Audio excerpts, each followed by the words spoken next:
मुझे पता नहीं था ऊपर मिक्सर रूम में 3 जज बैठे हैं। ये बहुत बाद में पता चला मुझे, जब मैं टेलीविज़न में जैसे कहते हैं पुराना हो गया, पुरातन हो गया, तब मुझे बताया गया कि कैसे तुम्हारे सिलेक्शन हुआ। कहा एक थे न्यूज़ प्रोड्यूसर, एक थे वो म्यूज़िक प्रोड्यूसर, और एक बाहर से बड़ी हस्ती बुलाई थी, कमलेश्वर जी। अच्छा। हाँ, तो इन टीवी वाले जो 2 थे प्रोड्यूसर, उन्होंने कहा हटाओ इसको, क्या है ये, कुछ समझ में नहीं, हटाओ। कमलेश्वर जी ने कहा नहीं, मैं इस लड़के को जानता हूँ। कहा कौन है? ना, नाम तो नहीं पता मुझे, मैंने इसको सुरसिंगार संसद में देखा है। अरे क्या आवाज़ है, अरे क्या हिंदी बोलता है।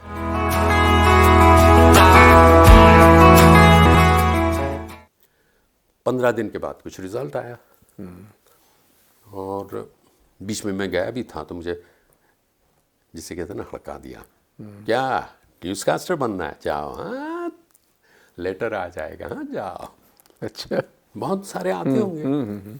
15 दिन के बाद लेटर आया, मैंने कहा अरे यार, यू हैव बीन चोजन।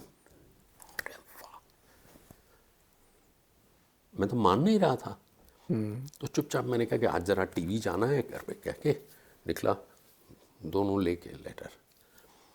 एक ही थे, मतलब मैंने कहा ये है गवर्नमेंट, ये है, देखिए 2 लेटर एक ही एड्रेस पे भेज रहे। तो गया, मैंने कहा न्यूज़ डॉक्टर गुंठे ऊपर है, फर्स्ट फ्लोर जाइए। तो गया, उन्होंने मेरी बड़ी परीक्षा ली। कहा मुझे तो बहुत सख्त ज़रूरत थी काम की, सख्त ज़रूरत थी, कोई गॉडफादर नहीं, कोई होता हो गॉडफादर नहीं, डेविल फादर 2-3 थे कि जो चाहते थे कि ये ना रहे। तो मुझसे कहा कि अच्छा, हाँ मैंने देखा तुम, अच्छा क्या पढ़ाई, जाने तो वो पढ़ाई नहीं कि मुझे, हमको मैं हिंदी नहीं चाहिए, कोई बात नहीं, अच्छा है। सैटरडे को आओगे? मैंने कहा ज़रूर आऊँगा। संडे को आओगे? मैंने कहा क्यों नहीं आऊँगा, ज़रूर आऊँगा। देखो अगर एक बार भी कुछ हुआ, देखो ये कोई नौकरी नहीं है, ये 1 दिन का कॉन्ट्रैक्ट है, 1 दिन का, ये 15 दिन का भी कॉन्ट्रैक्ट नहीं है। नहीं आए, मैं दूसरी बार आगे बुलाऊंगा नहीं। मैंने कहा सर आप कहें तो मैं शुक्रवार को आऊँगा, सीधे सोमवार को लौटूंगा। तो कहा मजाक मत करो। मैंने कहा नहीं, क्यों नहीं आऊँगा, ज़रूर। मुश्किल क्या थी मालूम है? क्या? कि बाकी जो न्यूज़ कास्टर्स 3 थे नहीं, वो थीं। अच्छा। और तीनों महिलाएं, उनका परिवार था। ओह। हाँ, तो वो नहीं चाहती थी, तीनों में से कोई नहीं चाहती थी कि वो सैटरडे संडे को आए, शनि रवि को कोई तैयार नहीं थी, झगड़े होते थे उनके। मुझे तो बाद में पता चला। तो कहा कि एक कोई ऐसा बुलाओ जो सैटरडे संडे आए। तो अंधा क्या चाहे तो आंखें, मैंने कहा बस यही है। तो एकदम से मिल गया, और एकदम तो मैंने कहा कि सर ये एक डुप्लीकेट आ गया है, आ जाओ देसाई साहब से मिलो। वो एंकरिंग था, वो भी मिल गया था मुझे। अच्छा, और आपको वो लग रहा था कि डुप्लीकेट 2 मुझे आ लगा गया है। डुप्लीकेट क्यों है, ऐसा हाथ का लिखा हुआ कुछ था, पता नहीं। तीसरी उन दिनों होती थी साइक्लोस्टाइल कॉपी, जीरोक्स भी नहीं आए थे। बिल्कुल। और फिर वहीं कैंटीन में उनसे मिला, उतनी देर में न्यूज़ के प्रोड्यूसर आए। न्यूज़ के प्रोड्यूसर कह रहा है ये लड़का चूज़ हो गया है, ये न्यूज़ करेगा। तो उन्होंने कहा नहीं, ये म्यूज़िक प्रोग्राम मैंने तो अभी उसे लिखवाया कुछ। अरे ये तो उर्दू भी लिखता है, पढ़ता है। नहीं ये ऐसे कैसे, हमको न्यूज़ में ज़रूरत है। तो मैं सोच रहा हूँ कल तक कुत्ता नहीं सूंघता था, आज तो प्रोड्यूसर मेरे लिए लड़ रहे हैं। मैं कहा कमाल है, कुछ दिन का फेर हो रहा है। तो वैसे वहाँ शुरुआत हुई। मैंने कहा करबद्ध होकर मैंने कहा कि देखिए न्यूज़ तो रोज़ है, जब आपका प्रोग्राम होगा तो 4-5 दिन न्यूज़ नहीं करूँगा। तुमने कहा था कि तुम सैटरडे संडे आओगे, मैंने कहा सैटरडे संडे आऊँगा, वो दिन नहीं, वो वीकेंड है। तो मैंने दोनों हाथों में लड्डू रखे। अच्छा, न्यूज़ वाला भी मिला आपको? वो भी मिला। और सैटरडे संडे वाला प्रोग्राम? नहीं, सैटरडे संडे न्यूज़ की थी। अच्छा, न्यूज़ का सैटरडे म्यूजिक प्रोग्राम था ना, म्यूजिक प्रोग्राम महीने में एक बार होता था। अच्छा। तो फिर महीने में एक बार हो तो किसी और को भी बुलाते थे। अच्छा किया मैंने, डिसीजन सही लिया। तो हुआ यूँ कि बस रातों रात एकदम से मैं जाना गया, क्योंकि आप घर में चले जाते हैं, जिनके घर एक में बड़ा जाते हैं वो प्लेटफॉर्म मिल गया ना आपको। प्लेटफॉर्म बहुत बड़ा मिल गया। काम और मुश्किल था। मतलब तब जो सोच रहे थे आप कि किस तरफ आपकी जर्नी चलेगी, उसके लिए ऐसा प्लेटफॉर्म मिला कि फिर आगे बहुत कुछ सोचने के लिए आपके पास वक्त भी था, रास्ता भी दिख रहा था। नहीं, हुआ क्या कि मैंने 4 या 5 विधाओं में एक साथ, मैंने कहा ना, वर्ड्स एंड वॉइसेस, इसका इस्तेमाल कहाँ कैसे होगा। जी वॉइस ओवर्स, नरेशन, ठीक जी है, जैसे डॉक्यूमेंट्रीज हैं, जी जी फिर रेडियो कमर्शियल्स, रेडियो के विज्ञापन, जी। टीवी के विज्ञापन, वो तो फिर थोड़े बाद में आने शुरू हुए। ये दूसरी विधा। फिर एंकरिंग, जी एंकरिंग की वजह से तो मैं यहाँ आया था। फिर रेडियो ब्रॉडकास्टिंग, अच्छा रेडियो प्रोग्राम लिखना, कंसीव करना, लिखना, रिकॉर्ड करना, एडिट करना, प्रोड्यूस करना। जी तो इन सारी विधाओं में मेरी कंपटीशन टॉप के लोगों के साथ होती।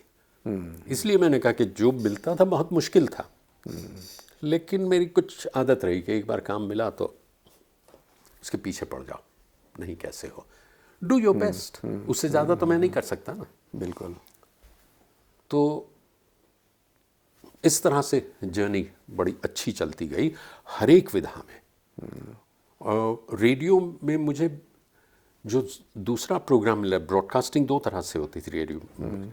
एक तो किसी के प्रोग्राम में सिर्फ आवाज़ दो, और एक खुद के करो। अच्छा तो मैं दोनों करता था वो भी। तो जो आवाज़ देनी थी तो उसमें टॉप का प्रोग्राम था भी, टॉप यानी उसके ऊपर कोई प्रोग्राम नहीं था। उनमें कुछ लोगों में वॉइस, जो तब के टॉप वॉइस थे और प्रोड्यूसर में अनबन हो गई किसी सिद्धांत पर, और वो किसी रास्ते मुझे मिला। मतलब हंगामा खड़ा हो जाता अगर सीधे ही मुझे मिलता तो, मगर उन्होंने, प्रोड्यूसर बहुत चतुर थे, जी। उन्होंने पहले किसी फीमेल वॉइस को दे दिया 2-3 हफ्तों के लिए, अच्छा और फिर मुझे बदल लिया। कोई कुछ बोल नहीं पाया। तो क्या हुआ था, वो टॉप का प्रोग्राम, और वो था फिल्म म्यूज़िक पर। अच्छा, प्रोग्राम का नाम क्या था? कोहिनूर मिल थी, गीत गुंजार। अच्छा संडे आफ्टरनून प्राइम टाइम जो माना जाता है, वहाँ वो होता था, और संडे शाम को मैं न्यूज़ पे। तो उससे बेहतर हो नहीं सकता था। कोई पीआर एजेंसी दुनिया की और कर नहीं एक ही सकती। जगह पे करना है आपको? प्लेस तो एक ही होता था ना कि अलग अलग था? नहीं, दोनों अलग सब अलग अलग, प्लेस सब था? अलग अलग। नहीं, एक बिल्डिंग में होता था। एक एक बिल्डिंग में? नहीं कहाँ जी। अच्छा, दोनों अरे दो नहीं, सेंटर थे? वो तो एडवर्टाइजिंग से आता था, वो तो प्राइवेट स्टूडियो, एडवर्टाइजिंग एजेंसी, वो कब 1 महीना पहले रिकॉर्ड हो। टीवी था, वो लाइव था। अच्छा तो क्या होता था कि सारी फिल्म इंडस्ट्री वो सुनती थी वो प्रोग्राम, कोहिनूर गीत गुंजार। सारी फिल्म इंडस्ट्री यानी सारे म्यूज़िक डायरेक्टर्स टॉप के, आज इस बार क्या है, हमारे बारे में क्या कहा, सारे सिंगर्स, सारे डायरेक्टर्स, लता मंगेशकर भी सुनती थी। जी।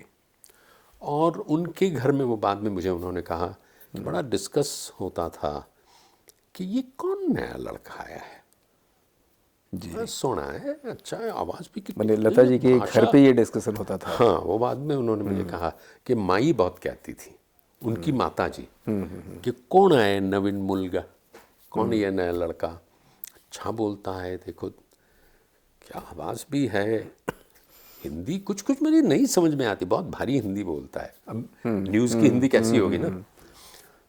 तो मुझे वहाँ से बुलावा आया, लता जी ने अच्छा। किसी को भेजा, कहा कि ऐसे एक रिकॉर्ड, एक म्यूज़िक कॉन्सर्ट करना है, तो कितने पैसे चार्ज करोगे। तो मैंने कहा इससे कैसे, भगवान भक्त से पूछ रहा है। मतलब वो जो आया था उनसे मैंने कहा, तो उसने कहा ऐसे नहीं, सीधे सीधे जवाब दो, ये सीरियस है। वो थोड़ा ऐसे थे। तो मैंने कहा नहीं, मैंने बताया, और जो मैंने बताया, मैंने सोचा यार इतना कभी होता है, ना तो होना नहीं चाहिए। जिसे कहते हैं मुंह उठा के एकदम। खैर, तो वो कौन सा प्रोग्राम था? वो प्रोग्राम बहुत मुश्किल प्रोग्राम था। मैंने कहा ना, मुझे हमेशा मुश्किल काम मिला। मुझे एक यूँ समझिए लाइव ऑडिशन के तौर पे बुलाया जाता। लता जी को कंपेयर अच्छे नहीं लगते थे, अच्छा। पीरियड, नहीं अच्छे लगते थे। आशा जी ने तो अभी अभी कंपेयर लेना शुरू किया, एंकर लेना, वो खुद करती थी। मतलब उनको शायद ये लगता था कि ये लोग बहुत बोलते हैं, बहुत टाइम ले जाते हैं, और जो गाना है उसके बारे में सब बोल देते हैं। गाने वाले के बारे में नहीं भूलते नहीं हैं। नहीं नहीं, चाहे गाने वाले के बारे में बोले, गाने वाले के बारे में, लिखने वाले, मतलब लिरिसिस्ट, म्यूजिक डायरेक्टर, फिल्म और गाने का मुखड़ा भी बता देंगे, तालियां पड़ेंगे, और ये जब गाएं तो कुछ नहीं, सब शांत हैं। अब सोचिए गायक को कैसा लगेगा। तो ये एंकरिंग सही नहीं, ये तो कोई भी कर सकता है, कोई भी कर सकता है।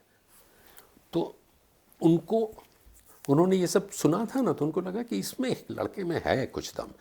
अब वो कर रही थी कॉन्सर्ट कोल्हापुर में। अच्छा उनका कार्यक्षेत्र मुंबई से पहले कोल्हापुर रहा जी। तो कोल्हापुर की कन्या कुछ 25-27 साल की अप्रतिम सफलता के बाद लौट रही है कोल्हापुर, और वो उसकी एंकरिंग मैं क्या करूंगा। कोल्हापुर यानी मराठा का गढ़, बिल्कुल। शिवाजी महाराज का गढ़।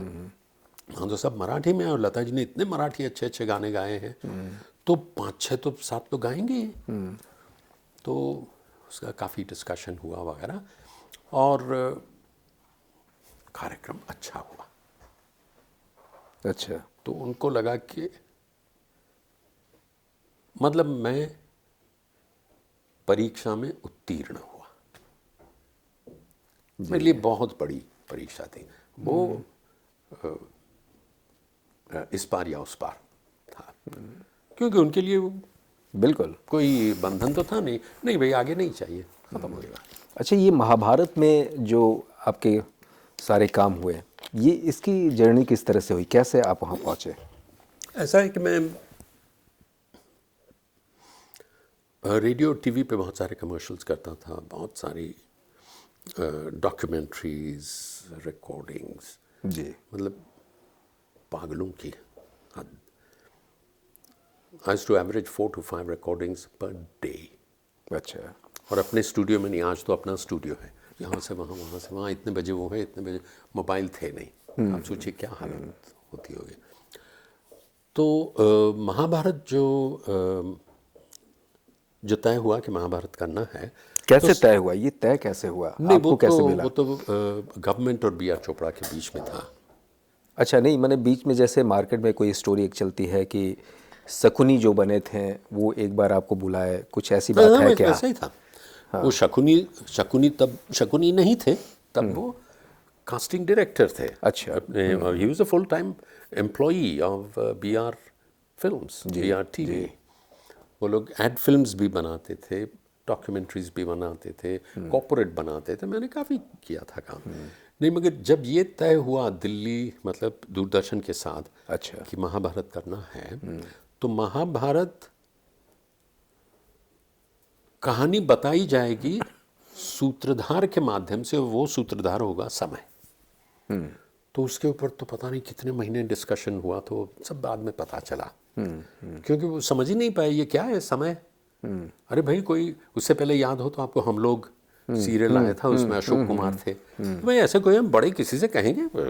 कहा नहीं, राही मासूम रजा अड़ गए। उन्होंने कहा नहीं, ये कॉन्सेप्ट यही है और ऐसा ही होगा। तो उन्होंने कहा ठीक है, क्या करें। तो खोज शुरू हुई। पहले ये था कि किसी व्यक्ति को बिठाना है। अच्छा। हाँ, समय है समय, लेकिन व्यक्ति, तो व्यक्ति कौन? समय की उम्र क्या बताएंगे? 70 साल, 80 साल, 100, 150, 500, 1000, क्या बताएंगे? तो उन्होंने कहा वो आभास कर दो, हमें व्यक्ति नहीं चाहिए, सिर्फ आवाज़ चाहिए। अब आवाज़ किसकी? तो शुरुआत हुई दिलीप कुमार से। अच्छा। हाँ, ये मतलब यूट्यूब पे आप, बी आर चोपड़ा साहब ने कहा हुआ है कि उनके ताल्लुकात बहुत अच्छे थे दिलीप साहब से। तो कहा लेकिन दिलीप साहब को हम मोल्ड नहीं कर पाएंगे, हम ये नहीं कर पाएंगे कि आप ऐसे बोलिए, ऐसे कि वो तो जो उनका अंदाज है, हाँ, राइट। वही कहेंगे और उनको नहीं, कुछ नहीं कर पाएंगे हम, कैसे करेंगे। और फिर इतने बड़े आर्टिस्ट वो अपने फुर्सत से आएंगे, अपने उन्होंने टीवी सीरियल नहीं किए हैं, डेडलाइन पे होता है सब। तो कहा अच्छा वो भूल जाइए। फिर उन्होंने सोचा तो कौन, तो कोई प्रोफेशनल वॉइस चाहिए, ऐसी वॉइस हो जो वॉइस तो अच्छी हो लेकिन उसको आप चाहे वो शेप दे सके। तो बाकायदा वो 2 दिन टीवी और रेडियो के साथ बैठे, चोपड़ा साहब, राही मासूम रज़ा और पंडित नरेंद्र शर्मा, और पास में एक असिस्टेंट। हाँ तो लिखते ये ब्रिटानिया की एड, ये बहुत अच्छा है, ये कौन है, अच्छा है, बोलता भी है, हंसता भी है और मैसेज भी देता है, कौन है ये, अच्छा। कहा सर वही है हरीश भिमानी जिसने ओनिडा का वो किया, ओनिडा टीवी का neighbours envy owners pride, इस जो, अरे मगर उसमें तो इतना गंभीर था, ऐसा था, है सर यही है। ऐसी Fluctuation कोई मिल गया। 5-6 निकली तो उन्होंने कहा कि ये कोई लड़का है कि जो स्क्रिप्ट के अनुसार जाता है, अपने स्टाइल के अनुसार नहीं। ये उनका वो कि बहुत बाद में 42-45वें एपिसोड के बाद की पार्टी में बताया। अच्छा। तो उन्होंने, चोपड़ा साहब ने कहा कुकी से पूछो, कुकी यानी कि रवि चोपड़ा, कि भाई ये है कौन है इसमें। तो पूछा, अरे ये तो हरीश अपना, मैं अच्छी तरह से जानता हूँ। अच्छा, वो जानते थे। बहुत अच्छा लड़का है, बहुत, अभी अपने जो प्रॉन्स की फिल्म की थी उसमें कितना उसने काम किया हुआ, रात भर करके बहुत अच्छा किया। कौन, आई नो, बहुत अच्छा है। तो कहा बस अब तय हो गया, यानी मुझे जब बुलाया गया तब ये तय हो गया था कि मुझे करना है। अच्छा। मगर बुलाया इसलिए गया कि समय कोई नहीं जानता था कि समय बोलेगा कैसे, कैसे बोलेगा समय। अरे ज़रा समय की तरह बोल के बताइए। अरे मगर समय कैसे बोलता है, समय बोलता है पता नहीं था। तो मुझे इसलिए बुलाया गया कि इसकी स्क्रिप्ट लिखी गई थी पहले एपिसोड की, कि इसकी पिच, इसका टोन और इसकी पेस, ये 3 चीज़ें होती हैं वॉइस ओवर्स में, बड़ी ही महत्वपूर्ण, वो क्या होंगे। तो बुलाया मुझे एक बार, उन्होंने फ़ोन किया, पता नहीं क्यों रात 10:30 बजे, 10:30 बजे बुलाया। मैंने कहा मैं 7 बजे के बाद रिकॉर्डिंग नहीं करता। ओए तू आ जा, गुफी पेंटर ने कहा, तू बहस ना कर, आ जा। मैं गया तो मैं साक्षात त्रिमूर्ति, अच्छा। बी आर चोपड़ा साहब और राही मासूम रज़ा और पंडित नरेंद्र शर्मा। मैंने कहा पता नहीं कुछ बड़ा सा हो रहा है। अच्छा क्या होता है कि वो लोग बताते नहीं हैं पहले क्या करना है, क्योंकि बात फैल जाती है ना। जी। तो कागज़ दिया, मैंने कहा इतनी देर तो हुई है, जल्दी जल्दी करो। माइक पे मैं बैठा, तो इंजीनियर का लेवल पहले एडजस्ट करते हैं ना, माइक पोजीशन ये सब। फिर कहा हाँ चलिए रिकॉर्ड। तो मैं तो स्क्रिप्ट तक याद है। मैं समय हूँ और आज महाभारत की अमर कथा सुनाने जा रहा हूँ। ये महाभारत कोई भरतवंश की सीधी सादी युद्ध कथा नहीं है, ये कथा है भारतीय संस्कृति के उतार चढ़ाव की। तो पीछे से मोजरी की आवाज़ आई चर्र चर्र करते हुए, बेटा ये तो डॉक्यूमेंट्री जैसा लग रहा है। ये राही मासूम रज़ा थे। अच्छा। तो मैंने कहा तो डॉक्यूमेंट्री नहीं है, मुझे क्या पता क्या है। तो कहा देखो ज़रा इत्मीनान से पढ़ो। तो मैंने ज़रा इत्मीनान से पढ़ा, थोड़े पॉजेज, और कुछ कर सकते हो। मैंने कहा बताइए वो करूं, मैं कैसे करूं, इतने सीनियर लोग के भैया बताइए तो सही है क्या ये, मतलब माजरा क्या है। तो फिर कहा अच्छा ठीक है जाओ। सिर्फ जाते आते मुझे लगा कि बहुत बुरा हुआ, मगर मैंने तो अपनी तरफ से प्रयत्न किया। तो उस दिन वो आवाज़ जो अभी हम लोग सुनते हैं, क्या नहीं, उस दिन वो उससे कुछ फाइनल नहीं हुआ था? कुछ नहीं फाइनल अच्छा। हुआ। तो उन्होंने कहा जाओ। तो मैंने कहा कि कुछ अच्छा हो रहा था, ऐसा लग रहा था, ऐसा लग रहा है कि कुछ अच्छा हो रहा है। उसमें मुझे बुलाया भी गया, और बुलाया जाना बहुत महत्वपूर्ण होता है फ्रीलांस में। आप कहिए कि हमको ज़रा चांस दीजिए ना सर, ये वो मैंने कभी नहीं किया। फिर 3-4 दिन के बाद फ़ोन आया, तो आ जा। तू पेमेंट की बात ना करे, क्योंकि एडवर्टाइजिंग में बहुत ही आदत होती है। तो मैंने कहा चलो, मैंने एक ही बात अपने आप से कही, मैंने कहा नहीं मिला ना, इस बार भी नहीं मिलेगा, जो भी होगा, लेकिन 3 बड़े लोग हैं, सीखने को तो मिलेगा, कुछ न कुछ मैं लेके आऊँगा। मैंने कहा चलो जाते। वो सेशन को 1-1.5 घंटा 2 घंटा चला होगा। वो कह बेटे ये सीरियल हो रही है, समय सूत्रधार हैं, उनकी तरह बोलो। मैंने कहा बस सर एक बार पता चल जाता कि समय कैसे बोलता है तो मैं कोशिश करता। फिर कहा अच्छा आवाज़ बदल सकते हो। मैंने कहा आवाज़ बदलूंगा तो मजाक हो जाएगा। नहीं आवाज़ अपनी रखो। मैंने कहा मतलब अंदाज बदलना है। कुछ हुआ नहीं। कहा नहीं और कोशिश करनी चाहिए, देखते हैं जाओ। तो मैंने कहा अब तो मैं फेल हो गया कि भाई इससे नहीं हो पाया अभी किसी। तीसरी बार बुलाया। मुझे क्या पता कि उसके बीच में क्या घटित हुआ। तो तब भी कुछ हो नहीं पा रहा था। तो मैंने एक सुझाव दिया। कोई सुझाव नहीं था, मैं छूटना चाहता था क्योंकि समझ में नहीं आ रहा था। मैंने कहा देखिए एक वाक्य कोई भी लीजिए कि मैं कहाँ था, कहाँ से गुजरते हुए कहाँ पहुँच गया, समझिए ये वाक्य है। ऐसा ही मैंने कुछ कहा था। अब ये आप कहेंगे, मैं कहूँगा, ये कहेंगे, वही भाषा है, वही उच्चारण है, लेकिन उसका असर अलग होगा क्योंकि हर एक का बोलने का रिदम अलग होता है, टेम्पो। तो उन्होंने कहा कि मैंने ये भी पूछा अच्छा आपको आकाशवाणी चाहिए? तो पंडित जी ने तुरंत कहा, नरेंद्र शर्मा जी, नहीं आकाशवाणी तो कंस के समय होगी, जब आकाशवाणी होती है कि 8वां पुत्र तुम्हारा वध करेगा। मैंने कहा वॉइस ऑफ गॉड? नहीं वॉइस ऑफ गॉड नहीं है ये समय है। मैं क्या करूं? तब मैंने ये सुझाया कि भाई तो मतलब ये कि आवाज़ मेरी हो लेकिन किसी इंसान, किसी व्यक्ति के बोलने के रिदम जैसे ना हो, ऐसा। तो मुझे राही साहब कहते हैं बस तो हाथ कंगन को आरसी क्या, पढ़े लिखे को फारसी क्या, बताओ। मैंने कहा मैं फंस गया। मुझे याद है मैं उस माइक के सामने बैठा, कुछ सूझ नहीं रहा था, क्या करूं। तो मैंने कहा बच्चू ऐसा करो जैसे तुम कभी नहीं बोलोगे, जैसे तुमने किसी को कभी बोलते हुए नहीं सुना, और जैसे तुम कभी नहीं बोले, कुछ ऐसा करो क्योंकि अब तो बस ये तो आखिरी, अब तो मैंने कहा मैं समय हूं और आज अब ये ना ईश्वर की आवाज़ है, ना आकाशवाणी है, ना मैं इस तरह बोलता हूँ, ना आप बोलते हैं, ना कोई बोलता है। भी 3 वाक्य नहीं बोले। तो मैंने सोचा ये क्या चल रहा है, रेंग के बोल रहा हूँ मैं, ऐसे सोच के मैं बोल रहा हूँ। पीछे से आवाज़ है बस इसी को पकड़ के रखो।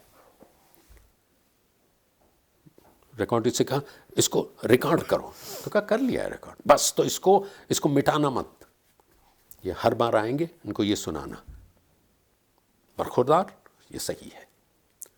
मैंने कहा सर ये तो बहुत स्लो है। मैंने कहा ये कैसे चलेगा सर, आप तो कह रहे हैं कि विजुअल कुछ नहीं होगा, तो आप टेलीविज़न पे रेडियो सुना रहे हैं, मतलब ऐसे एकदम नहीं कहा होगा, मतलब आप टेलीविज़न पे चित्र ना दिखाते हुए सिर्फ आवाज़ सुना रहे हैं, बंद कर देंगे ना लोग, और वो भी धीमे धीमे। और आज हस्तिनापुर में ये विचार कौन सुनेगा, यही सही है। तीनों ने कहा एकदम सही है। मैंने कहा चलो ठीक है, तो जी नमस्कार करके मैंने कहा कुछ हुआ तो सही, देखें क्या है। सौभाग्य न सब दिन सोता है, देखें आगे क्या होता है। और वो एकदम सौभाग्य जाग उठा। बस उसके बाद एक बार फिर जाना पड़ा। फाइनल हुई जब स्क्रिप्ट, और क्या होता था कि ये समय का लास्ट मोमेंट पे होता था, सब कुछ हो गया, अब आपको यहाँ 40 सेकंड है, यहाँ 23 सेकंड है, तो उतने में वो वैसे लिखा जाएगा, ये ऐसे लिखा जाएगा, और उसमें सिर्फ जिसे हिंदी में कहते हैं आपने जो रिकॉर्ड किया चेप देंगे, नो एडिटिंग नो रीटेक। अच्छा। हाँ, रीटेक करेंगे तो आप पूरा रीटेक कीजिए, लेकिन बीच में एडिट नहीं होगा। आप पहला एपिसोड देखिए, मुझे लगता है अरे ये क्यों इतनी जगह छोड़ी, क्यों ये किया। अच्छा। लेकिन सुनने में बहुत सही लगता है। 3 मिनट 40 सेकंड का है पहले एपिसोड में। क्या अच्छा। उन्होंने जोखिम उठाया होगा। BR और सिर्फ वो एक इमेजिनेशन जो है, इमेजिनरी एक सेप बना हुआ है, उसके पीछे हाँ, आवाज़ उसके चल रही पीछे है, और और कुछ नहीं है। 3 मिनट 40 सेकंड का है वो। नहीं, 4 टुकड़ों में है। देखिए लगभग 30 से 35% प्रभाव आवाज़ का होता है, बिल्कुल। वॉइस ओवर का होता है। लेकिन ये कभी मत सोचो, मैंने अपने आप से कहा कि जो मैं सोच रहा हूँ वो सही है। देखो इन तीनों ने बताया, और मैंने तो कहा था ये तो बिल्कुल नहीं चलेगा। मैं होता तो मेरा डिसीजन होता नहीं ये नहीं चलेगा, और चला वही। मैं बोलता रह गया ना, इतना धीमा है ऐसा, अरे वही चाहिए। तो मैं जो आखिरी बार गया, चौथी बार ब्रॉडकास्ट टेप के लिए, तो तब उन्होंने वो 3 मिनट 40 सेकंड का दिया, ये यहाँ है, और वो सिर्फ रिकॉर्डिस्ट बोलता है कि उसके बाद ये आता है ना, फिर वो राजा भरत आते हैं, वहाँ से ये है, चलो, क्योंकि टाइम होता नहीं है तब। तो वो मुझे ज़रा लगा कि इन लोगों ने बहुत ही स्लो को अप्रूव किया है। अच्छा। तो मैंने कहा आज तो कोई है नहीं। तो पहले एपिसोड में आप सुनिए, वो और एपिसोड से अलग है। पहले एपिसोड में वो जो गंभीरता है ना, मैं समय हूँ और आज, वो नहीं है। वहाँ है मैं समय हूँ और आज महाभारत की अमर कथा सुनाने जा रहा हूँ। ये महाभारत कोई भरत वंश की सीधी सादी युद्ध कथा नहीं है। ये कथा है भारतीय संस्कृति के उतार चढ़ाव की। लगता है कि हाँ समय तो है, लेकिन इट्स अ पर्सन। मतलब दोनों में चेंज हो गया है थोड़ा। हाँ, तो सुनिए, तो मैंने वो किया, तो मुझे रिकॉर्डिस्ट इंजीनियर कहता है कि अरे यार वो पहले वाला सुन लो। मैंने कहा नहीं यार, मैं नहीं बोला है ना, मुझे पता है। मुझे पता था कि मैं थोड़े लिबर्टी ले रहा हूँ, स्वतंत्रता थोड़ी ले रहा हूँ, मगर मुझे लगा कि ये बेहतर है। मुझे तो आज भी अच्छा लगता है, बहुत अच्छा लगता है। तो वो क्या करता बेचारा इंजीनियर, उसने करके एडिट करके उसमें, मतलब उसमें जोड़ के दिल्ली चली गई टेप। अच्छा। और दूसरे दिन हुआ ब्रॉडकास्ट। मैंने तो ब्रॉडकास्ट भी नहीं देखा था, मुझे क्या पता महाभारत का क्या होने वाला है, कितना बड़ा है, क्या है। एक दिन तो ज़रा मिलता था ज़्यादा सोने। तो सोमवार को एकदम फ़ोन आ गया, आ जाओ सेकेंड एपिसोड की स्क्रिप्ट। मैंने कहा स्क्रिप्ट, तो तब भी नहीं थे राही मासूम रज़ा वगैरह, कोई नहीं था। तो कहा नहीं, राही साहब ने कहा है स्क्रिप्ट देने से पहले फ़ोन करने को बोला। मैंने कहा रिकॉर्ड तो कर ले। नहीं। तो मैंने फ़ोन किया, कहा बेटा देखिए जो तय हुआ है वो करना चाहिए, ऐसा मत करो। मैंने कहा क्या हुआ सर? भैया आपने अंदाज बदल दिया। वो अंदाज नहीं था जो तय हुआ था, हमने तीनों ने बैठ के अपने सेशन के बाद किया था। मैंने कहा हाँ सर, वो थोड़ा ज़्यादा धीमा था ना। ये देखिए जैसा तय हुआ था वैसा कीजिए, नहीं तो आप चाहें तो हम आपके आके बताएं। मैंने कहा नहीं सर, करता हूँ। अच्छा, उनको पहले वाला ही चाहिए था। हाँ, जो तय हुआ था। मैंने कहा ना जिसमें मैं समय हूँ, गंभीर ज़्यादा हो, तो सेकंड एपिसोड से वो ज़रा बदल जाता है। अच्छा। तो इतना कम बदलता है कि शायद मुझे ही पता चले, हमको ही पता चले। तो तब मुझे बिल्कुल लगा था कि ये कैसे होगा, मगर एक बार उन्होंने तय किया, वो डायरेक्टर्स हैं ना, उन्होंने तय किया, तो तब मैंने सोचा कि नहीं, अब ऐसा नहीं सोचना चाहिए कि मैं ही सब जानता हूँ। दूसरों से बहुत सीखने मिलता है, चाहे कोई हो। बिल्कुल। इसके बाद आप अपने कैरियर को दूसरी तरफ कहीं बहुत पीक पे महसूस करते हैं? ये टर्निंग पॉइंट आपका रहा आपके फील्ड में? हाँ, टर्निंग पॉइंट इतना ज़्यादा रहा कि इसकी वजह से एक तरह से उससे पहले जो मैंने किया था वो कंट्रोल ऑल्टर डिलीट हो गया। अच्छा। मतलब लोगों को यही याद रहा। हाँ। और मैंने कहा ना, it's become an unprecedented landmark. ऐसा कुछ हुआ ही नहीं है। इतने सालों, 32 साल हो गए उसके बाद, तब भी नहीं हुआ, उससे पहले भी नहीं हुआ था। मैंने क्या उसके बाद टीवी सीरियल्स के लिए नहीं किया, गायत्री के लिए किया, स्वामीनारायण के लिए किया, चंद्रकांता के लिए किया। इससे मुश्किल था, इतना ही अच्छा भी था। लेकिन क्या होता है कि ये जिसे कहते हैं ना, फोर्सेस ऑफ यूनिवर्स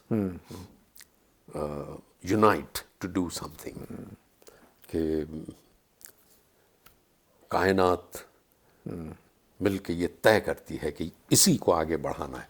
तो वो महाभारत के साथ हुआ। महाभारत अच्छा। उसके बाद 3 बार बना सीरियल, उसका कुछ नहीं हुआ। और ना ही किसी वॉइस का हुआ। हनुमान जी पर बना, फिर वो टीपू सुल्तान पर बना। सब में इस तरह के जिसको रिकैप कहते हैं कमेंट्रीज थी, लेकिन उसका नहीं हुआ।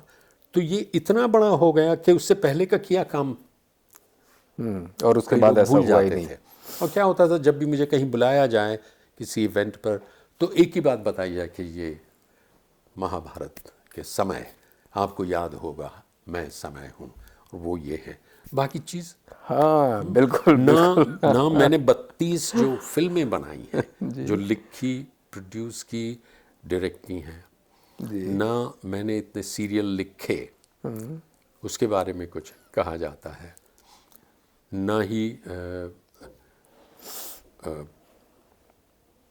एंकरिंग, विश्व भर में एंकरिंग की है मैंने, कोई 24 देशों में। जी हाँ, आपके तो रिकॉर्ड है 22,000 आपने ये सारे किए हैं, करीब करीब। नहीं, वो पुराना वॉइस है, ओवर अभी के अभी 26,000 26,000 अभी हो गए हैं। जी।